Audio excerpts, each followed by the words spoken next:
Hey everybody, it's Russell from the Case For. We are here with Rick Klein, Vice President and Washington Bureau Chief for ABC News. And Rick is a huge diehard Dale Murphy fan, which is what brings us together today. Rick, thank you so much for coming on the podcast. This is my favorite subject. I mean, we're covering wars and peace and everything in between in Washington, but this is my original passion, and to this day, my biggest passion. You and me both. You and me both. I don't. We have adversarial careers in two different ways. You're in media and the news. I'm an attorney. So to have something that brings everyone together in your life is always very nice. Isn't that lovely? Yes, it's a what a wonderful thing baseball can be, and Dale Murphy fandom in particular. Yeah. For sure. And I guess that's a good point to start off with something I'm sure you saw that Georgia Governor Brian Kemp recently had Dale Murphy Day. Did you see this in I Georgia? did. I Yeah, did. I February did. 20. Yeah. Yeah. Yeah, very, Uh, very cool. Governor Kemp was involved, at least tangentially, in the campaign that we launched a few months ago that I know we're going to talk about to get Murph in the hall. And he engaged on Twitter as a couple of other governors do. As Governor Spencer Cox, Governor Ron DeSantis were also lobbying a little bit, and a former staffer of Kemp's was involved in the campaign. Governor Kemp, I saw him meet Murph and fanboy out a little bit when when he was there about, hey, I used to watching those games, all that. It was pretty cool. yeah, that's really cool. And you know more about politics than I do up there in DC, but I thought it was interesting the House resolution to name Dale Murphy Day had is Georgia House Resolution 1417 had bipartisan sponsorship. Yeah, So maybe Dale Murphy is the thing that will heal this divided nation, So no doubt. He's certainly, baseball does that, and I think Murph in particular, his appeal, I think, transcends politics and party lines. That's something I learned in this campaign, if nothing else. absolutely, absolutely. And I try not to talk politics and religion and stuff on my podcast, but it's interesting. I mean, you have to talk about that here, the House Yeah. resolution, the bipartisan sponsorship. It's wonderful. And Brian is one of many people who are a part of this loose coalition, this fellowship, if Yeah. you will, of trying to get Dale Murphy into the Hall of Fame. You're one of them. You talked about Murphy to the Hall. Let's talk about that a little bit. You were part of an initiative recently while Murph was on an era committee ballot to try to help Dale Murphy get in the Hall of Fame. Tell us about that. Yeah. So, I mean, look, I want to say this started last summer, but it really started when I was about 9 years old. Yeah, And I you and me was both. arguing about, was he better than Gary Carter or Mike Schmidt and my other friends? And I grew up in New York, but I was a big Braves fan because of TBS and, loved Murph from the moment that I can remember loving baseball, which is basically my entire life. I was a Murphy guy and, collected his cards and, autograph, all of those things in between. And I got the opportunity as a grown up to meet him. We met via Twitter originally. Someone had connected us probably 15 years ago when Twitter was pretty young, Yeah. and met there, and then connected in person a few times. We placed a friendly wager on an NFC Championship game back in I think 2011, and the stakes were milkshakes. So he took me out for milkshakes in New York City. A couple months afterward, he met my dad. It was really a special moment, and we stayed in touch. And at that time, he had been, I think it was nearing the end of his time on the writers' ballot for the Hall, and not really getting traction. And I always assumed he would get in eventually. I thought at a certain point it would probably take the Veterans Committee to do it. But then, I watched from afar as a couple of Veterans Committees came and went, and he didn't really get a lot of traction. And then, fast forward to last summer, I went to Atlanta for one of these fan events that he and his wife helped put on, a Dale Murphy experience. And I was vaguely aware of the way that the eras committees work and that they were coming up with the modern era that winter. But conversation there with Nancy and Dale and some of the fans there that he was likely to be on that committee. And it struck me that there had never really been a concerted attempt to try to get him elected. There's a couple of guys over the years who've been the beneficiary of big team-driven campaigns, kind of lobbying efforts. I think Tim Raines was helped by that. I think Andre Dawson at one point. I think Burt Blyleven and Harold Baines. Whether they were grassroots or AstroTurf type campaigns, which is a real term in my business, believe it or not.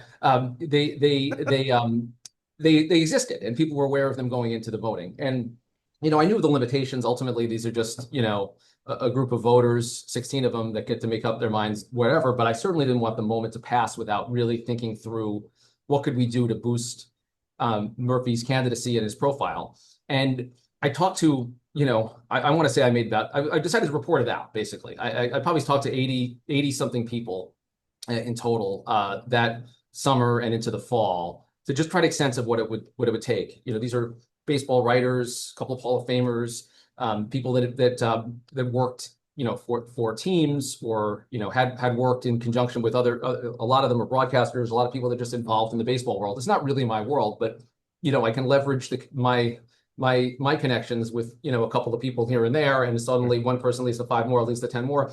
Sure. And I just started having these conversations, and where we landed ultimately was on what we hope to be a fan-driven campaign, just to raise awareness of Murphy and his greatness. And the main vehicle for this was the Murphy to the Hall website and a couple of videos that we did. And I worked with a really great political operative who I was connected with. I actually didn't really know him before, but he had done work for Kemp in the past, and he had the idea of trying to put together a video that we would post online and hope that it would take off. And he leveraged a connection or two to get the country singer Jason Aldean to voice. That was great. Yeah, terrific. And Aldean, I don't know Jason Aldean. I know his music. I know that he's a Murphy fan, a guy around my age. Made sense.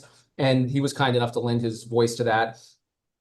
We worked with the ESPN writer Wright Thompson, just one of the most fantastic writers of his generation. Great writer, in my view, a true voice of the South, passionate. He helped write the script that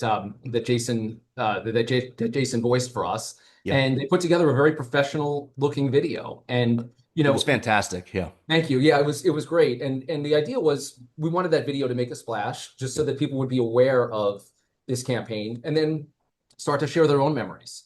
A lot of people would send videos in talking about why they loved him, why they thought he belonged in the Hall, what their favorite Murphy memories were. And then, we got some organic engagement. Like I mentioned, we had 3 governors that tweeted about it. We also had Congressman Ro Khanna from California. There's your bipartisanship.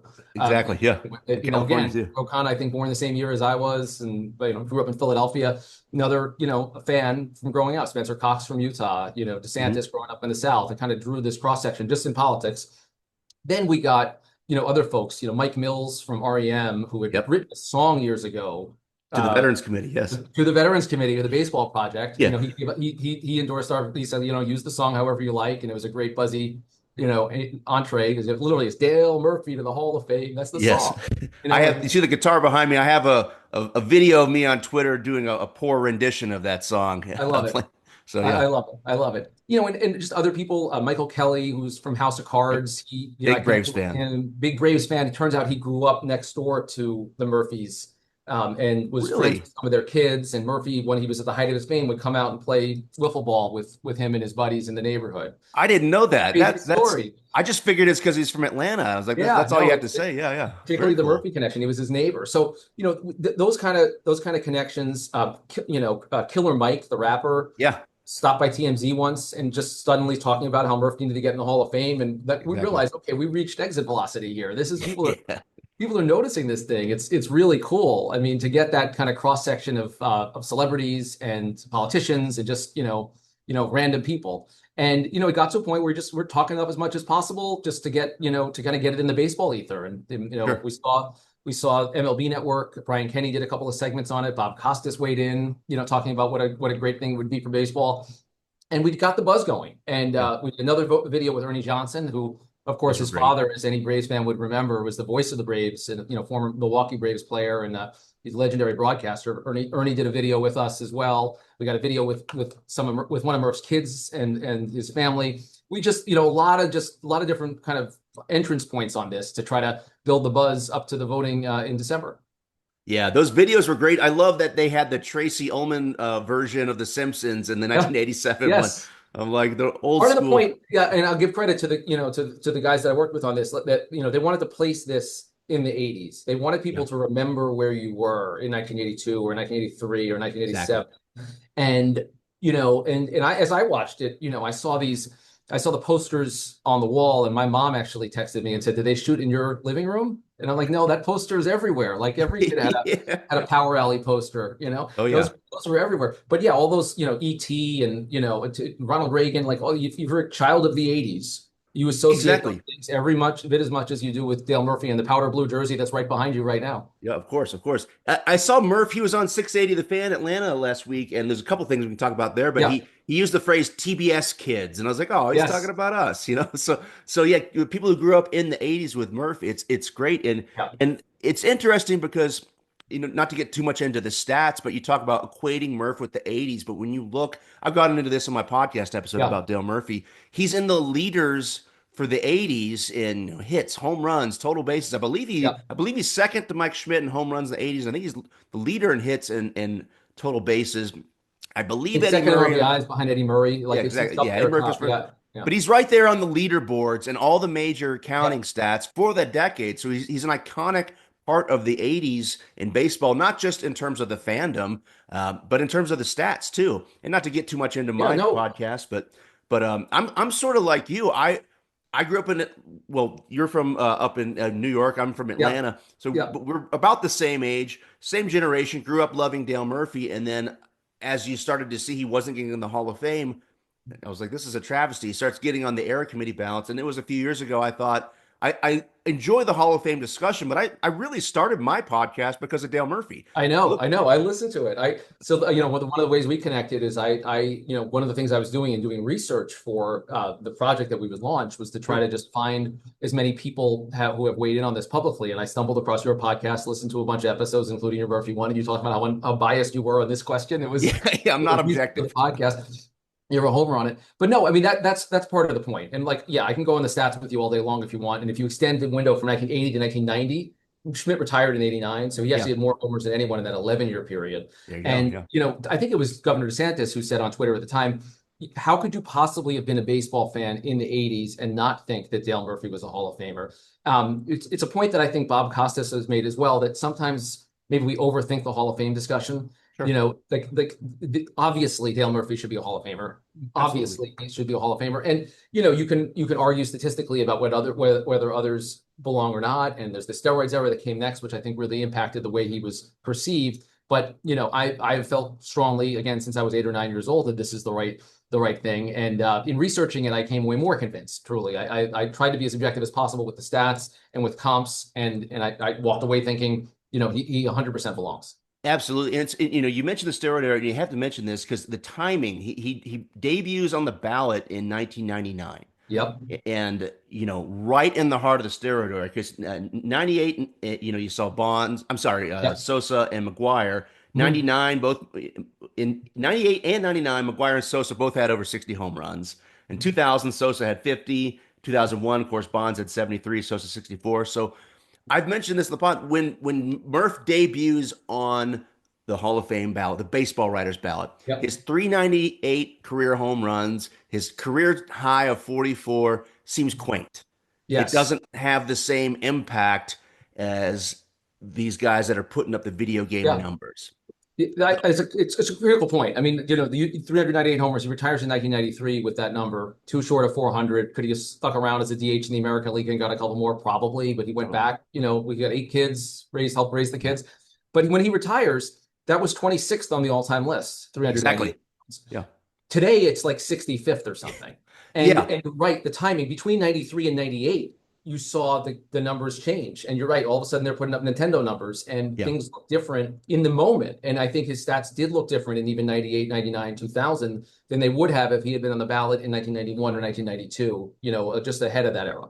Yeah, and you mentioned how he retires in 93, so there's this, the mandatory 5-year Yep. waiting period. And a lot can happen in sports, and a lot of baseball writers have been at it a long time, but I see it now, there's generational divides. There's younger voters who focus more on the analytics Yep. and think it's a crime Barry Bonds is not in that. That's a separate conversation, but I wonder how much, the institutional memory isn't necessarily quite there if you weren't a Braves fan or you didn't Yeah. grow up with the Superstation. And when you're just looking at Dale Murphy's career compared to what's happening at that time, you're thinking, what's the big deal? You're like, no, understand this guy was the big home run hitter of his generation with Mike Schmidt. I mean, Yeah, that's and leading the league with 36 or 37 home runs. I mean, guys have yeah, that at the All-Star break now. It looks a lot different yeah, in retrospect. But yes, in his time, for his era, there's no question that he was a dominant player. There's no question that he had Hall of Fame credentials. I mean, one of the things that I quote from in our material here was Bill James and his famous baseball yeah, abstracts. And I think it was from 1990, maybe even 89, but he did a thing where he did a one-word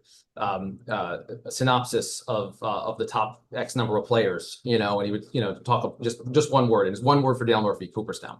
yeah, You know, absolutely. if you lived through the 80s, this was at the end of the 80s that he's writing it.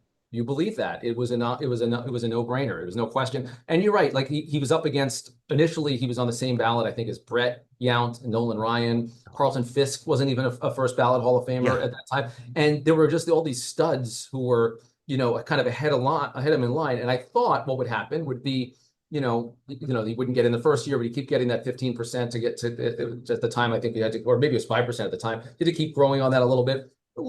He never really got to that point, and never by the time he was off the ballot, in the early 2010s, after 15 years, which was the time period then, you had just all these other guys who had come in and shredded the record books and changed yeah. what the numbers look like, and I think that just changed the way he was perceived by history.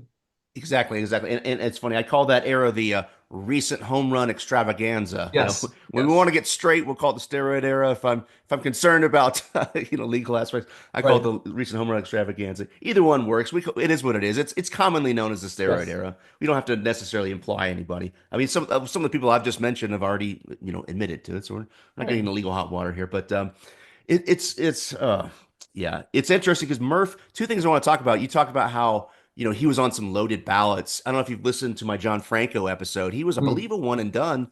He was on the ballot. I think there were 11 future Hall of Famers on the ballot with him. And I think that Franco, not to get off on a segue about John yeah, Franco, but I think he's got a really good Hall of Fame shot. He's in the top five, I believe, all time. I think he's all-time saves leader for left-handers. But I looked at that ballot he was on, and I was like, if I only had 10 votes, he wouldn't be in that 10 because he was on the ballot with all these all-timers. yeah, So these loaded ballots probably hurt Murph, but even with the loaded ballots and the fact that he's debuting in the steroid era, he stays on the baseball writers ballot all 15 years, which I thought yeah, was impressive. hmm, And we've seen one and dones get into the Hall of Fame. Ted Simmons. We've seen, it's not uncommon for players that didn't last all 15 years to get in the Hall of Fame. So it's tough because I feel like, well, I wanted to ask you about this because yeah, you're in the world of media. You've been involved in every aspect of the media world. Have you had conversations, and you don't need to name any yeah, names or anything, but have you had conversations with sports writers to sure. sort of get the idea of the mentality of baseball writers and how they vote? Is there Yeah. any insight you can glean into the process that might explain why he hasn't gotten the Hall of Fame on the baseball writers ballot? Well, a couple things I've learned, and I've talked to a lot of writers. Some of whom told me they voted for him. Some of whom they said they didn't vote for him. Others of whom told me they're not going to reveal. But my general takeaways first. Other than service in the major leagues for 10 years or longer, and not being on the commissioner's banned list, there's nothing that defines a Hall of Famer in terms of stats or specificity, right? There's Yeah, the character clause, which is in there, and the contributions again. Those are real, but it's up to anyone, any sports writer, or ultimately the people on the errors committee to decide what is a Hall of Famer, and it's up to you. And it is the kind of it's the face test of do I think of this? Numbers are big. No question, statistics sure. are huge. And the statistics have changed, not just the way that the record book was changed, but the way we talk about baseball statistics. WAR was not a thing when Dale Murphy played. But you can go back and look at these things and some of the defensive metrics, which I think have been unfairly unkind to him. Yeah, Overlooked the Gold Gloves. At the time, the Gold Glove was purely based on just what you looked at, and you thought the guy was an elite defender. So I think that that changed the way that some writers look at it, and that changed the way that they considered a candidacy over time. I do think part of it was that they just didn't get momentum, and if you yeah, look, you studied this a lot more than I have, but guys get momentum on yeah, the writers ballot and even on the errors committee and the veterans ballots. They start to be the conversation.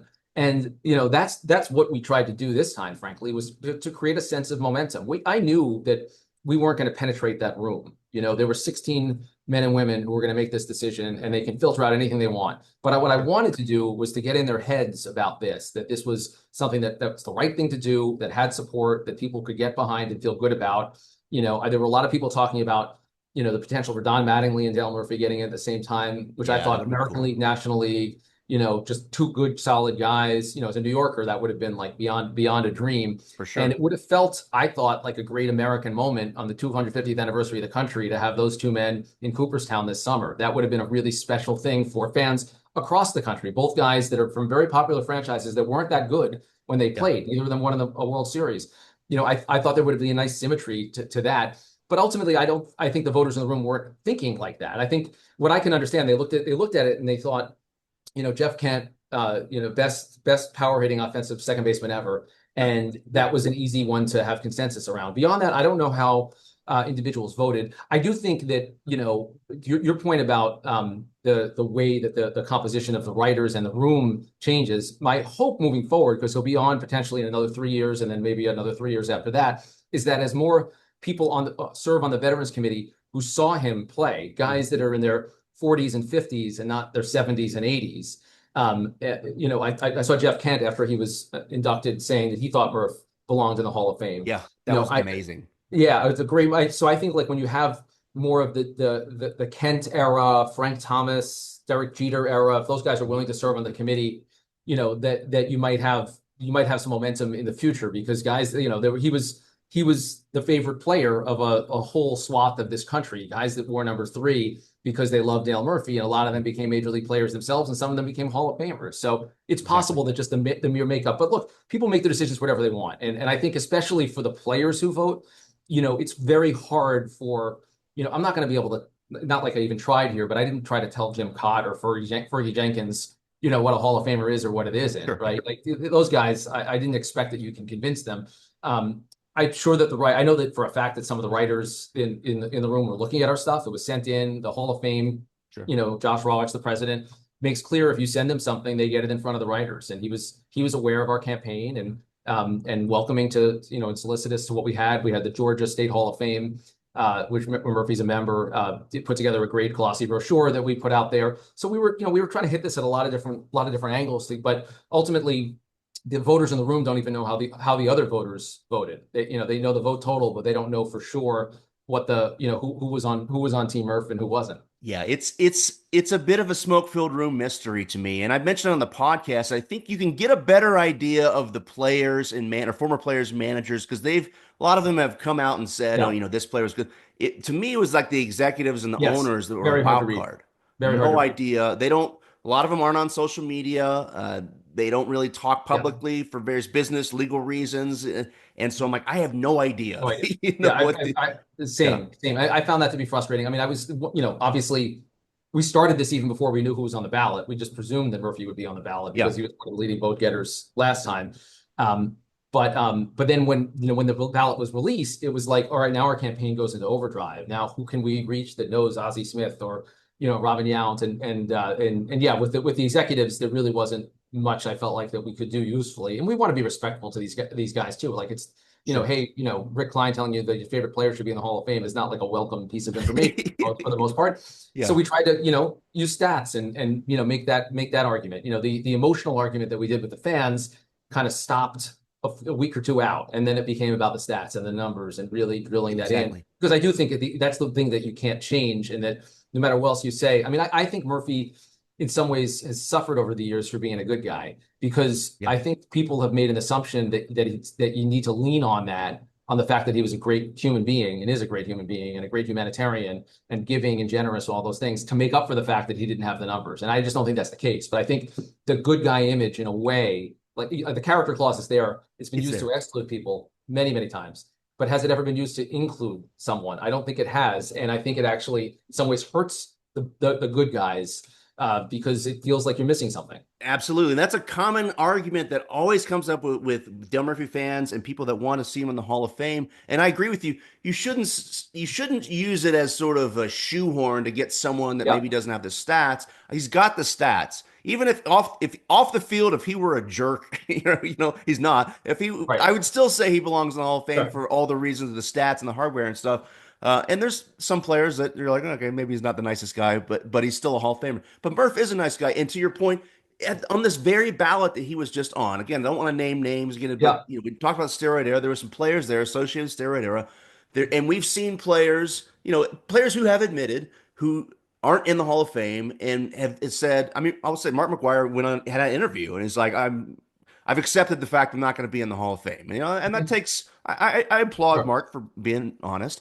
And so we've seen players, multiple players, and we all know who they are, not get in because of off the field issues. And there are other off field issues, which I don't want to get into, but there's some players, even on some of the current ballots, that aren't really faring Mhm. well because of some off-field issues. So if you're going to keep someone out who is Yes. otherwise statistically, I believe, deserving, then how you should do this the opposite. If this guy's statistically Yeah. and deserving in terms of his hardware, yeah, put him in because he's a nice guy because he is one of the ambassadors of the game. You mentioned Ozzie Smith, I think another one of the great ambassadors of the game. I'll tell a quick Murph story. Mhm. He followed. So I started my podcast about 3 years ago, and I was home in Atlanta last year to go see a Dodgers Braves game.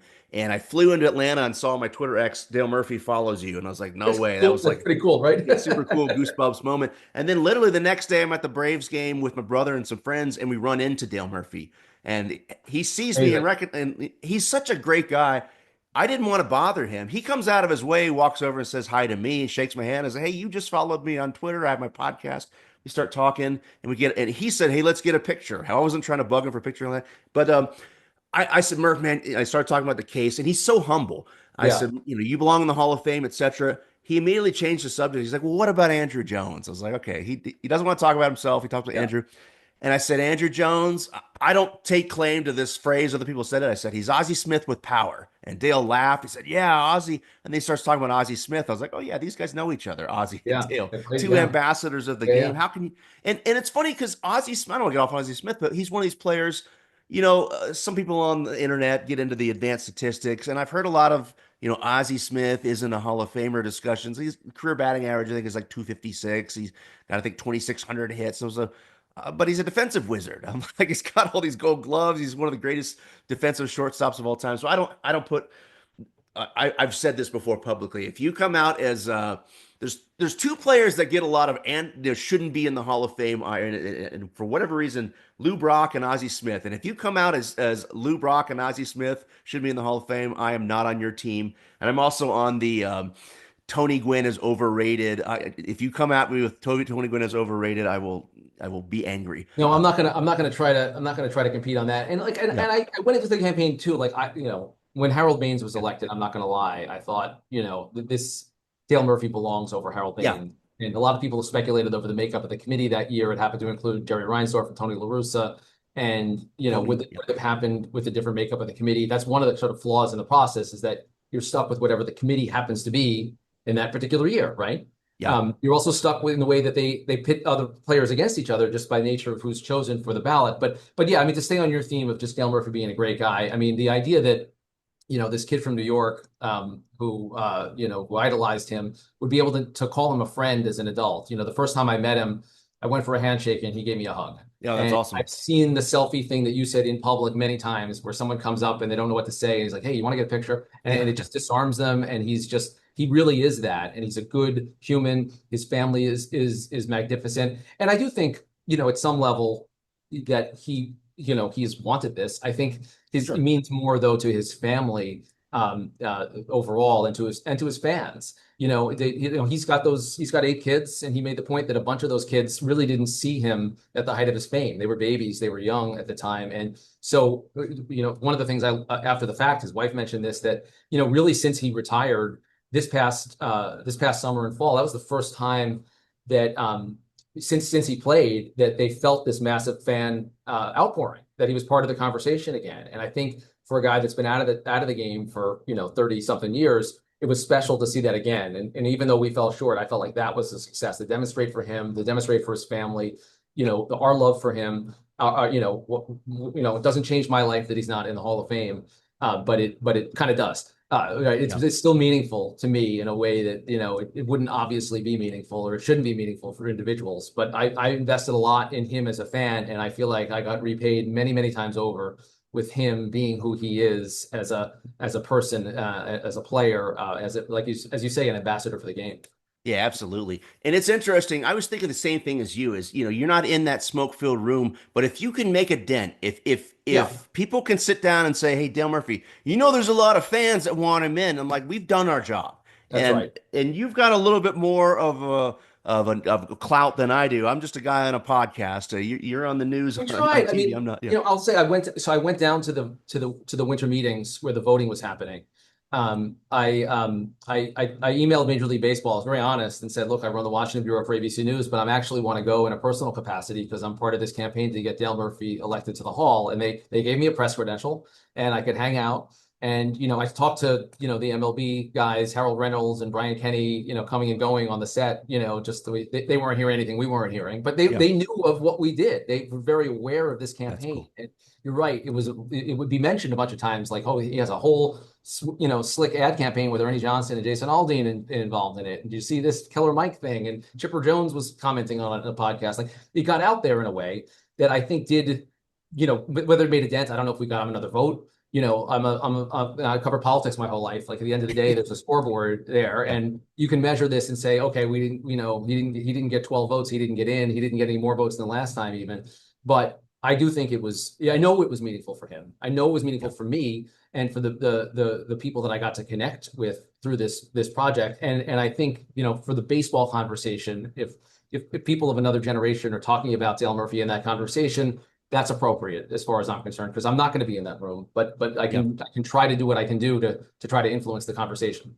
Yeah, and you said it exactly. The other generations, the generation that didn't grow up watching Murph, to whom his numbers are underwhelming, Yeah. to whom the war isn't there. And before I forget, John Heyman has a great video out there on YouTube. I'm sure you've seen it, where he talks about sort of the retroactive application of defensive Yes. metrics. That now the analytic heads will say Murph wasn't a good fielder. I'm like, I'm not knocking the analytics, but I'm still a believer in the old-fashioned eyeball test. Go online. There's some excellent videos of Murph making some incredible plays, including the play, and I talked about it on the podcast, where he catches the ball, slices his finger, Yeah. and continues to play through his Yeah. consecutive games played streak and hits a home run off Dwight Gooden. I won't spoil it. It's a long story, but it's a great one. Go listen to my podcast episode if you haven't heard it already. But Murphy, all these things, the next generation that didn't grow up with this needs to hear. And I feel Yeah. like, not to place too much self-importance, but that's what we're trying to do. We're trying to get the word out. And what I'm really focusing on is moving forward because he will be on the ballot in 2028. Mhm. I'm just amping up everything I've been doing for the past few years. What are you doing? What's the next few years look like for you? Well, I learned a lot of lessons from this last campaign. And there's things I would do differently. There's things I do more of. There's things I do less of. I mean, and I don't know. We'll talk about it a lot in the next two plus years. Yeah. I don't think we would try the same thing all over again. I think, the fan campaign and that, I think had its limits. I would focus, I think, even more on the stats. I try to get more institutional players. I'd love to get the Atlanta Braves more involved as an organization to advocate. Exactly. I think that would be helpful. Maybe some current Hall of Famers who are comfortable speaking out in a bigger way. I think like those are the voices. If you're a member of that committee, maybe you listen to another Hall of Famer or an organization like the Braves more than you do a fan campaign. Yeah. So that's a piece of it. But we'll see. We'll see. There's no guarantee that he's even on the ballot again, and who else is on there. That's one of the things that I'm concerned at looking forward is that they're going to skip the people that got five or fewer. So those steroids guys, the steroids connected guys, a couple of them are not going to be on the ballot at all. We know that. Yeah. But Carlos Delgado got a lot of interest He did. last time. Curt Schilling wasn't on the ballot last time, and it probably is due another turn in consideration. So it's other competition. I find a lot of flaws with what the Hall is doing right now in their system. I understand why they're doing it and staggering it. I don't love that you only talk about these guys once every 3 years. Yeah. That the executives and managers get considered as regularly as this whole swath of former players from 1980 on and 1980 before. You have just as many eyeballs. I think they should do this more regularly. Put together some interesting interesting matchups. And if you're gonna whittle it down to you got to vote for some number of these 8 people, have it considered more often because you end up putting a lot on that one room in that one time. And that's the system. It's always every system's going to be flawed. It's going to be what it is, and I can't change that. But I found this to be an enormously satisfying experience. As I said, it gave us some building blocks for next time. And Exactly. one of the great things about baseball is there's always another game tomorrow, right? It's a long season, it's a long run. Murph is I think about to turn 70. He's a very healthy man, and I hope that he's on the ballot many. Well, I hope he's on the ballot next time it gets in, and we have he's around to enjoy it and enjoy many years of people talking about how much he has meant to them as a player and as a person. Me too, me too. And that's an excellent point here to build on. And I apologize too. I blocked off an hour. I'm getting a message on my Zoom that I'm running out of space and we have four Oh, minutes. So I'm like, you know what? That's actually we're actually at a kind of a good ending point anyway. yeah. So I'll keep. I know you're a busy guy, so I won't keep you much longer. It looks like we're getting booted off, but I'll have you back on because I really wanted to talk about this, what we do moving forward. And as you said, there's no guarantee he'll even Yeah. be on the ballot. He's Yeah. eligible to be on there. But whoever is picking the names, we want, to say loud and clear, it's time. He Hmm. absolutely deserves. And I'll just say briefly, in the old days, they said that the counting stats matter because they didn't have baseball reference and some of the advanced stats and the internet. Now with, Scott Rowland and Jeff Kent, we see these guys who don't have 3,000 hits, 500 home runs, some of these benchmark standards of the Yeah. old days, but were elite players for 5 to 7 years. That's kind of the standard now. So I think if Murph were on the ballot now with today's standard, he's in maybe even first ballot. Hmm. Uh, so Yeah, I think like every generation is going to look at these things differently. I got to go to the hall. Been a bunch of times. I went uh, a couple of months ago with a buddy of mine, and you take it in and you realize that the standards do change, and what's considered great over time changes, and that's okay. It's a living museum. It's supposed to be like yeah, that.